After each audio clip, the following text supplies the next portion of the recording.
3 down. Aray ko. Oh, ayan na. Sino may tatlo-tatlo na dyan? Sisi Live, Sisi Imelda. Plus, pumasok ko si Tito Nels kanina. Nandun ba siya? Nandun ba si Tito Nels sa premiere? Parang nawala na. Nagtampo na yata sa akin yun. Nandun ba siya? Uy, sagot! Nandun ba si Tito Nels sa premiere yun? Nabisi kasi ako eh. Nandun siya, wala. Nag-BG na. Nag-BG na, sabi niya, ako yung topic mo lang, Yaka. Ayoko na sa'yo. Sabi niya ganyan. Di ko nakita, di ko nga siya nakita. Wala siya, no? Si Rain, wala si Tito Nels doon. Naka-BG siya, pero di nag-iingay. Sige, labigyan natin ng isa. Sabi niya, ako na nga tinapik mo, ayaw mo pa akong bigyan ng entry. Lang, Yaka. Sabi niya, ako na pinaparinggan mo. Ayaw ko na pumasok sa iyo. Sabi niya sa akin, away-away na tayo. Ako yung topic mo sa iyo. Peace, Tito Nels, peace. Ayan, siguro ganyan lang, Yaka. Ginawa mo pa akong highlights. Ay, pero real talk talaga. Minsan kasi kailangan natin ng tao na mag-advise sa atin sa something na may hindi marunong magtampo si Lisa. Hindi nga talaga minsan kasi kailangan natin may mag-advise sa atin kasi feeling natin tama yung mga ginagawa natin pero talaga hindi yung tama. Kasi nga nasanay na lang kasi tayo, komportable na lang kasi tayo na akala natin yung mga ginagawa natin is tama pero hindi yung tama. Mali. Mali. Lalo na pag pinag-uusapan natin yung ating kabuhayan, yung ating pagdating ng ating retirement age. Oo.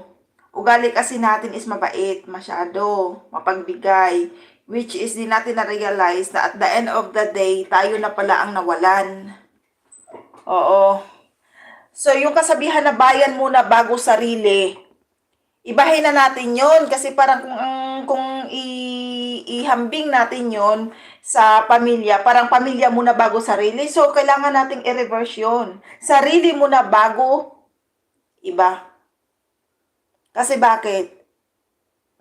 Kung lahat sila kukup-kupin natin, alagaan natin, at the end of the day, pag ikaw na wala na, hindi yan 100% natutulong sa iyo. Oo. Probably may isa, 1% na magbabalik utang na loob. Though hindi naman natin pag tayo kasi tumulong, no, hindi naman natin nahahangarin yun na may return. Tulong nga eh.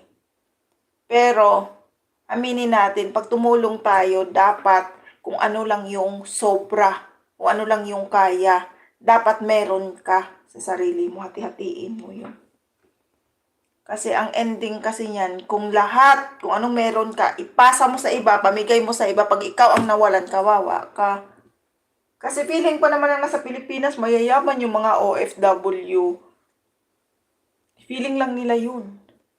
Though, syempre, isipin natin, mas malaki naman talaga sahod natin, pero yung sakripisyo natin as OFW, hindi yun mapapantayan. Lalo pag yung nagkakasakit ka na ikaw lang mag-isa. Yung may trangkaso ka, na hindi ka makakilos, swerte ko na lang talaga din guys, dahil yung mga nakasama ko noon, nung nasa Qatar ako, naalagaan talaga ako. Yung mga ka-roommate ko, pag alam nilang natrangkaso ako, minaglulugaw, nilutuan ako ng sabaw, ganyan. Kasi ang hirap talagang kumilos, ang sakit kayo sa katawan, di ba? So, swerte ko na lang din talaga at nakatagpo ako ng mga ganon. Shout out sa mga friendship ko sa Qatar. Talaga na pag may sakit ka, may nagdadala ng sabaw, may nag-ano, ate, kain ka na, halika na dito, ganyan. Di ba? May kakilala ko na sobrang laki ng bahay nila sa amin dito. Oo, ay, oo sis, Diyos ko.